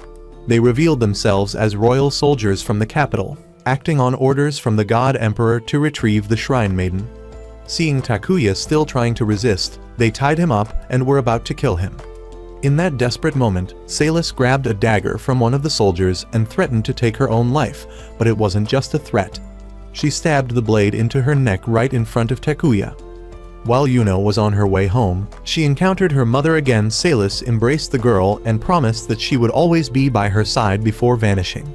Takuya had been beaten unconscious, and the soldiers took the sacred artifact and Salis's body away. When he regained consciousness and met Yuno, he apologized to his daughter for failing to protect Salis, but Yuno told him that her mother was still here, that she would always be with them and live on in their hearts.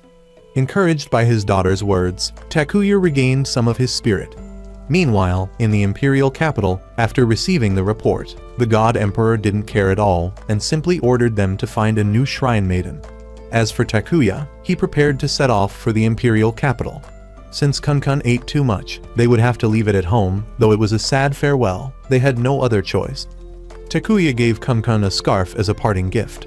After that, the father and daughter departed, with Takuya's goal being to reclaim the sacred artifact and search for Isekai for Kana. The journey there was extremely arduous and painful. Takuya did his best to keep his daughter's spirits up, but their water had run out, and there was still no sign of the city. Even the camel had collapsed from exhaustion. With no water or food, all they could do now was pray for divine mercy.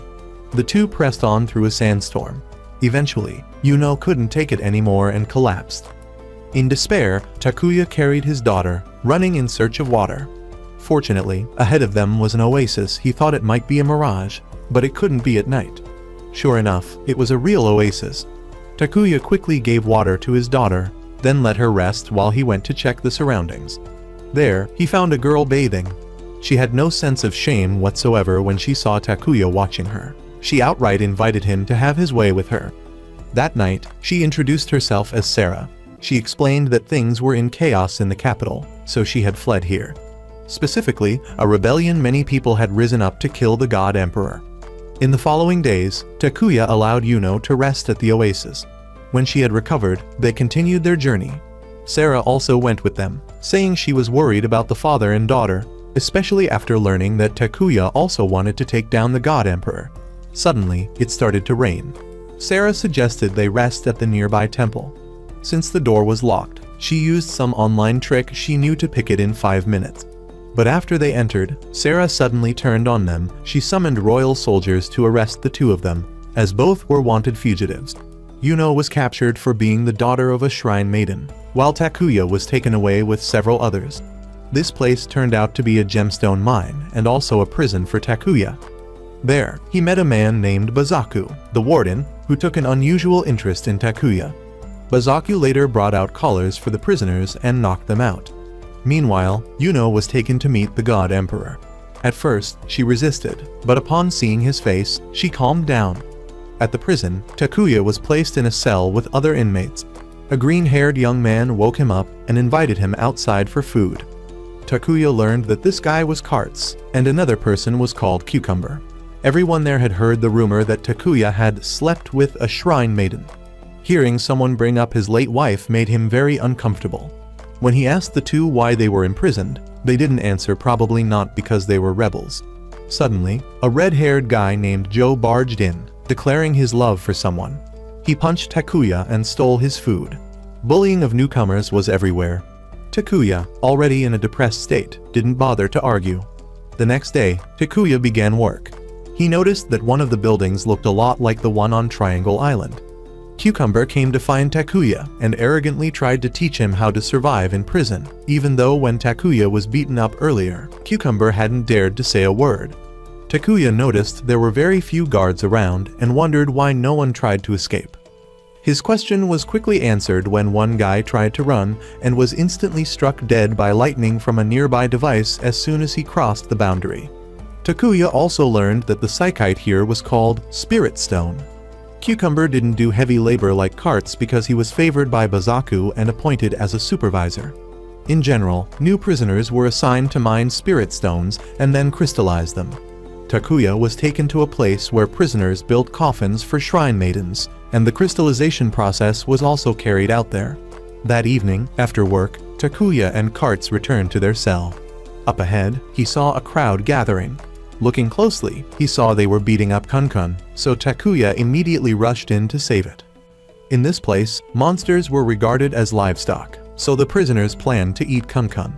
Of course, Takuya wouldn't allow that, so he set Kun-kun free. The ringleader, Joe, showed up wanting to teach Takuya a lesson just as well, since Takuya also wanted to settle the score from yesterday. So much for the redhead's tough act. Takuya smashed a rock into him in one blow, and that was it. When the commotion attracted attention, Bazaku came to inspect. Takuya and Karts pushed all the blame onto Joe, and as a result, he was punished. That night, Joe's screams echoed throughout the prison. Cucumber explained that Bazaku was the kind of man who enjoyed torturing others. He got excited from inflicting pain. The next day, while working, Takuya kept surveying the area. He learned that the device was called the Garzel Tower, and that the ruins on Triangle Mountain were part of this mining site. It was certain now that the so-called spirit stones were actually Psychite. Just as he was about to sneak one, Bazaku caught him.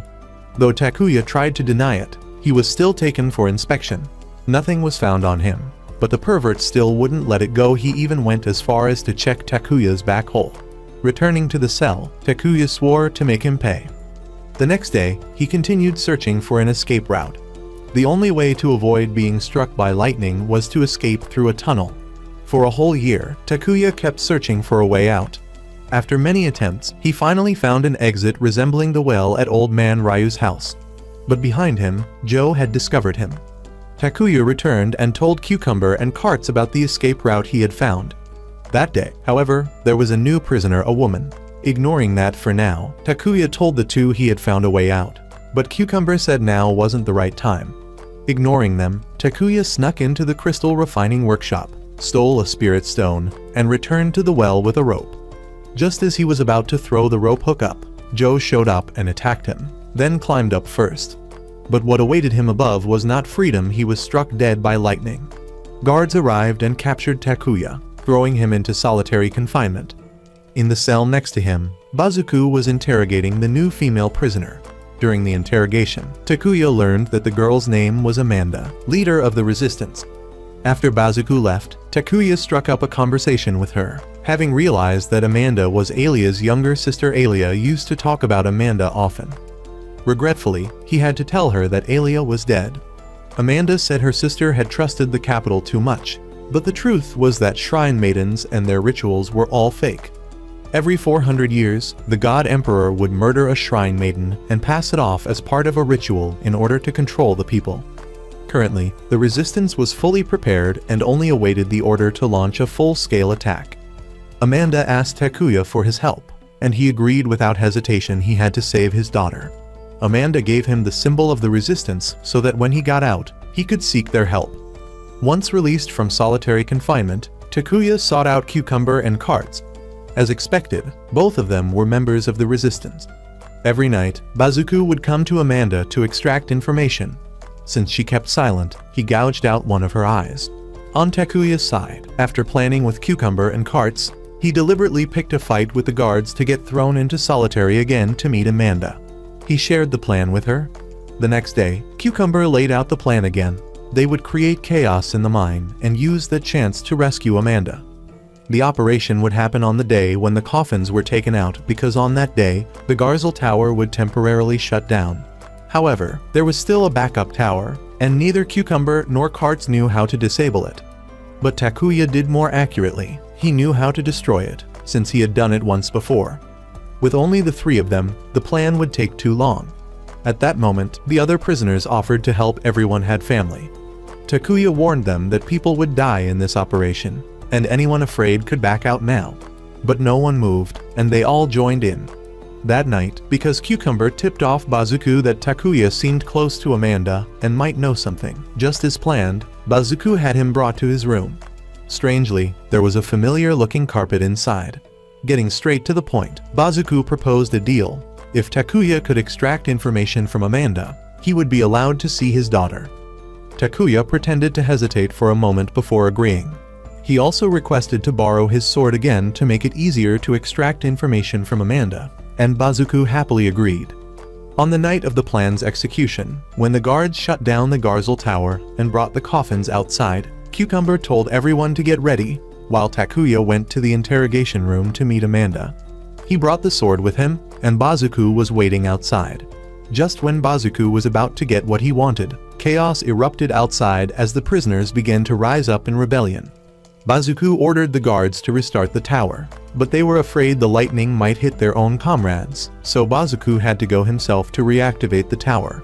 Taking advantage of the moment, Takuya freed Amanda. He threw the sword out to Carts and Cucumber so they could destroy the backup tower.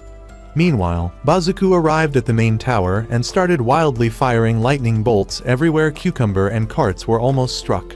Takuya and Amanda ran up to stop him, but they were ambushed, and Bazuku captured Amanda. He demanded Takuya use the tower to kill all the rebellious prisoners, or he would kill Amanda. At that tense moment, below them, Carts and Cucumber managed to throw the sword into the backup tower and destroy it. While Bazuku was still stunned, Takuya charged him. After years in this place, the young boy who once got beaten up by the coward video had now become a father and a strong man. Takuya shoved Bazuku straight into the coffin that had been prepared for the Shrine Maiden. At that moment, the tower where Takuya was also began to collapse, and the elevator was no longer working. Were they going to die here? In that critical moment, Kunkun appeared in human form. Takuya quickly pulled Amanda out so Kunkun could drag them away. Kunkun carried both of them straight to the imperial capital, but just before they arrived, it ran out of strength and its life began to fade. Knowing it would not live much longer, it asked Takuya to release it. It thanked him for saving it and said it was very happy to have played with him and his daughter. Amanda handed Takuya a knife to do what had to be done. Though deeply tormented, there was no other choice. After burying Kunkun, Amanda said they would rest and set out the next day. That night, the two of them talked a lot about family. On Cucumber's side, when he heard that Takuya and Amanda had gone missing, he knew they had reached the imperial capital, so he also set out. In the capital, news had already arrived that the prison had fallen. The God Emperor wanted to send troops to suppress the uprising, but a girl stepped forward to take on the mission. Eventually, Takuya and Amanda reached the capital and split up to act separately. As Takuya wandered around, he he discovered that the place was extremely impoverished. Food was distributed in bowls that contained very little, and everyone looked emaciated. While eating, Takuya was accidentally recognized by the guards as a wanted man. As he was running away, a civilian helped him escape. Thinking it was a resistance fighter, it turned out to be Eriko. Before talking, Eriko restored Takuya's memories. She had come to De La Granto to hunt down an rank dimensional criminal, specifically Old Man Ryu, who had somehow found his way here. Eriko's job was similar to that of the TVA and Loki, to prevent threats that could affect the timeline. Without explaining too much, Eriko told Takuya that the world's 400-year cycle was about to occur again, and that this world was facing a potential crisis, possibly a collision event. Eriko gave Takuya a device for measuring events. It would detect disruptions in event elements. She could only help him up to this point, so she wished him success on the path he had chosen. Takuya then went to the hidden headquarters of the Resistance and reunited with Cucumber and Amanda. Amanda reported that the Imperial capital had found a new shrine maiden, Salus's daughter. Additionally, several Resistance bases had been wiped out by a person wearing a mask. After finalizing the plan, they would attack the castle at dawn. That night, Takuya broke the collar around his neck, and inside it was surprisingly a Psychite stone. Now, all he needed was the relic to save Kana. At that moment, Amanda came to his room. Since tonight might be the last night for both of them, she had something to ask of him. She then undressed, and the two of them made love. The next morning, everyone disguised themselves as soldiers and split up to act. Amanda's group entered through the back entrance, while Takuya's group went through the underground sewer path. But they were blocked by a sealed door that wouldn't budge no matter how hard they pushed. So Takuya decided to use a bomb, but just as he was about to light it, the masked girl appeared. Takuya told his two friends to run ahead while he handled her. The girl sent people to pursue them, and then stayed behind to face Takuya one-on-one. However, during their exchange of attacks, Takuya struck off her mask, and it turned out to be Yuno. But the girl seemed not to remember him and continued her assault. Not wanting to harm his daughter, Takuya detonated the bomb and escaped.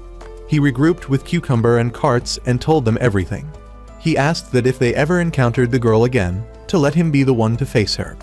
They then proceeded to a prison and, going deeper inside, the three of them discovered a special cell. To their surprise, the one imprisoned inside was Old Man Ryu. Before they could even understand the situation, Ryu explained that the God Emperor had collaborated with something called Mother to create this place in order to imprison him. On Amanda's side, she had reached a room that looked extremely important, but her team couldn't unlock it. Suddenly, they encountered Sarah again. Back with Takuya, he was about to leave Ryu behind, but the old man said he knew where Yuno was. He revealed that the divine offering ritual was real. In order to insert the sacred artifact into the shrine maiden's body, she had to sacrifice one function of her being. Takuya's biological mother had offered her sight to the gods, his wife had offered her voice, and now his daughter had offered her consciousness to the gods, resulting in complete memory loss. There was a way to help Yuno, but Ryu demanded to be freed first. While Takuya was still hesitant, Eriko arrived. She confirmed that this was indeed the criminal she had been searching for. Takuya offered to let her handle it, but as the two spoke, Ryu hypnotized Cucumber and Karts to release him. Once freed, he immediately fled. Knowing that letting him escape would throw the capital into chaos, Eriko gave chase. On Amanda's side, with Sarah's help, they finally managed to unlock the room, after which Sarah left. Returning to Takuya's group, they had found the Shrine Maiden's chamber. Since there were too many guards, Cucumber and Karts lured them away. Takuya entered to find Yuno. As soon as she sensed him, she went into combat mode. Takuya dodged while trying to revive her memories using things like Kun-Kun's scarf or Salus's name. In the midst of a sword swing, Yuno struck the stone pedestal where she usually rested, and thanks to that, she regained a fragment of her memory. Takuya hugged her tightly to help her calm down. Meanwhile, Cucumber and Karts reunited with Amanda's group. As they moved further inside, they found strange devices, and then a robot appeared before them. Back with Takuya, he told his daughter to act normally for now, because if the Shrine Maiden suddenly went missing, it would trigger chaos. He said he still had one thing to settle, and would return to get her afterward. Takuya then took up his sword and went to find the God Emperor to avenge his wife. But when he confronted the God Emperor, the man showed no surprise and instead said he had been waiting for him. When the figure removed their mask, it was actually Takuya's stepmother. She apologized for Salus's death and handed over the relic, knowing that Takuya needed it. Takuya could see that she had changed a lot. To tell the full story would take too long, but during Takuya's first dimensional jump, not only he but also his stepmother had been transported, except she had ended up in Granto. There, she had been aided by Ryu, who was not human. Under his guidance, she was given control over something called Mother, which she governed under his supervision. Over the years, the people of Granto lost the ability to interface with the unified computer. At the same time, Mother discovered Ryu's ambition to rule the nation, so it allied with Takuya's stepmother to imprison him. Eventually, she became the God Emperor herself. On Amanda's side, the girl they were facing was just a projection. It introduced itself as AI, an artificial intelligence. It knew everyone's names and their pasts. Both the stepmother and the AI then explained that thousands upon thousands of years ago, on Earth, there had existed an extremely advanced civilization commonly referred to as the Ancient Earthlings. But one day, that civilization faced a massive threat. Scientists predicted that countless meteors would fall and everyone would be doomed. Facing the threat of extinction like the dinosaurs, they developed a new technology. They transported a massive island, or in other words, a fragment of Earth to a different, safe dimension. This island was named Granto. The leader of the Exodus was a female scientist named Grancia.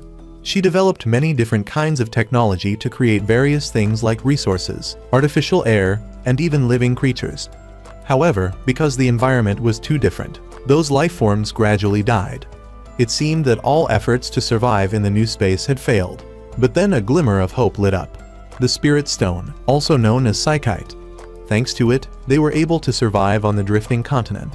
But once that was resolved, another issue arose. The scientists had miscalculated Granto's orbital path, and a phenomenon occurred every 400 years. Earth and the continent would merge together and then separate again. That was the orbital cycle of the continent. Only Grancia could control this continent, but her death would come when she grew old. So she transferred her life into a data form so she could control the continent even after her death. However, there was a problem. Grancia needed a catalyst in order to project her consciousness and synchronize. Grancia needed a human girl, specifically, a priestess. Her program would scan and select a suitable person, and the 400-year cycle was approaching. If Grancia failed to operate, Earth and the continent would collide.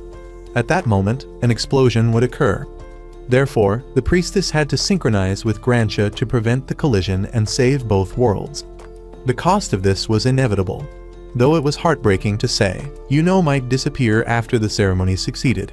As for Amanda's group, after hearing the whole story, they were deeply shocked, because what they thought was fiction turned out to be the truth.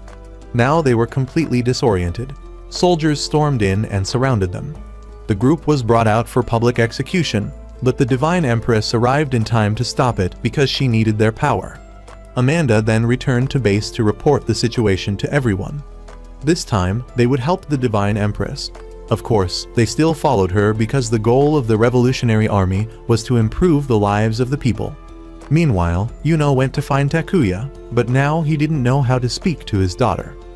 However, the girl already knew that she had to sacrifice herself and would never see her father again, but she still cheerfully accepted it because she wanted to save her father and everyone else. Takuya was extremely moved by his daughter's courage. He gave her a gem from an artifact as a protective charm. Eriko was still pursuing Ryu, but while fleeing, he used his power to blast Eriko into the drainage system. The next day, the ceremony began. The Revolutionary Army was also present to ensure the ritual proceeded safely, because according to the Divine Empress's prediction, Ryu would return. Soon after, the Divine Empress gave a speech to the public, and appeared. She stepped up to the platform. A containment chamber appeared, and when entered, she met Grancia. Grancia told her it would be very painful, so she should endure it. Synchronization would take 1800 seconds, so everyone had to wait. It seemed too easy. Ryu suddenly appeared and launched a powerful attack. But the chamber wasn't affected at all. The Divine Empress asked what he was doing. Interfering with the ritual brought him no benefit. However, he said that the destruction of both worlds would return humanity to the eternal realm. He meant death, in case anyone didn't understand. As an immortal being, he only needed to speed up that process. The Divine Empress then activated the containment system to trap him. But there were still 25 minutes left, and he wanted to see what they could do. Takuya's detection device was reacting wildly. Dark clouds gathered, and earthquakes began. Yuno was worried for her father, but Grancia told her to focus. Since he couldn't affect the priestess directly, Ryu used another method. A spatial rift appeared, and then strange insect-like creatures emerged and flew chaotically everywhere. They began attacking the people. Amanda's group had to stay behind to protect the containment pillars. The creatures started targeting the control devices. Suddenly, multiple spatial rifts opened up and sucked everyone, and Amanda was also being pulled in. Takuya tried to save her, but Amanda had already accepted her fate and let go so she wouldn't hold Takuya back. According to Ryu, those sucked into the spatial rifts would be sent to another world. There were still 900 seconds left before the synchronization process would be complete, but many people had already perished. Too much time had passed. Ryu took Takuya's mother hostage to force him to destroy the containment device. Amidst the chaos, one of the insect-like creatures approached Eriko. Turns out it was Abel. He helped her stand up once again. On Takuya's side, he was still hesitating, so Ryu took matters into his own hands. He used his powers to make someone charge in and destroy the device. After destroying the containment, he stabbed Takuya's mother and gave the mother and son a chance to say their final goodbye. He then revealed his true form to destroy the chamber, but before he could land a few blows, Eriko arrived. Abel charged in to restrain the demon so that Eriko could aim and shoot. Unable to release it, he told her to shoot both of them. Though it broke her heart, Eriko was forced to act. She fired and destroyed both the monster and Abel. Before fading away, he thanked her for always looking for him. After the incident ended, Takuya went to his dying stepmother. In the end, her death couldn't be avoided. She was happy that Takuya had grown strong, just like his father. Takuya could only cry at the loss of the mother he loved. With 200 seconds left before synchronization finished, an alert sounded. The dimensional boundary had been breached. Both events were happening at the same time, so even if the ritual succeeded, Earth could still collide with De La Granto. The chance was 50-50. Eriko was being forcibly removed after completing her mission. She hoped they'd meet again someday before disappearing. After the synchronization process was completed, Yuno said her final goodbye to Takuya before leaving. Takuya promised to find her no matter what. A pillar of light appeared, enveloping everything. Yuno and Grancia appeared in outer space, but it seemed they had failed. The entire continent was about to crash into Earth. Yuno almost gave up, but Grancia had one last method, to fully unleash the event tremor. However, she didn't know what would happen to Yuno's body. The girl accepted the risk, so Grancia began reversing time, bringing all of human civilization back into the past. This was the infinite cycle of repeating events. Even now, another De La Granto was drifting in the dimensional fracture, repeating the same approach and separate process with this world. When the continent collided with Earth, it caused an explosion. At this part, I don't understand it well myself, but Takuya returned to a checkpoint to save Kana, and the mother she referred to was actually Amanda. He brought the Psychite crystal back. Kana was very happy about this. Takuya told her that Mio and Yuki were still there, and they would bring her more happiness, but he had to go now. Someone had been waiting for him for 1,000 years. Kana thanked him before Takuya vanished. He continued back to the place where everything began. Takuya ran to the cliff where Yuno had just appeared. The girl had failed to save Earth, and De La Granto had crashed down here 8,000 years ago. Thanks to the gem her father gave her, she was able to get here, but now she had to leave according to the rules of the event. However, this time, he wouldn't let his daughter be alone anymore. The two disappeared together. Takuya once again met his father, and his mother was also there. His father had witnessed his entire journey and praised him. Now, Takuya and Yuno would travel to the edge of all events, the gateway of fate that opened up the true history his historian father had long wished for. As the observer of the Vrinda tree, he would continue to search throughout history. That's it for now. He was glad the father and daughter could have one last conversation. He would still await their reunion someday. Yuno and Takuya had arrived in the void. The two were drifting along the stream of events. They discovered a sprout beginning to grow.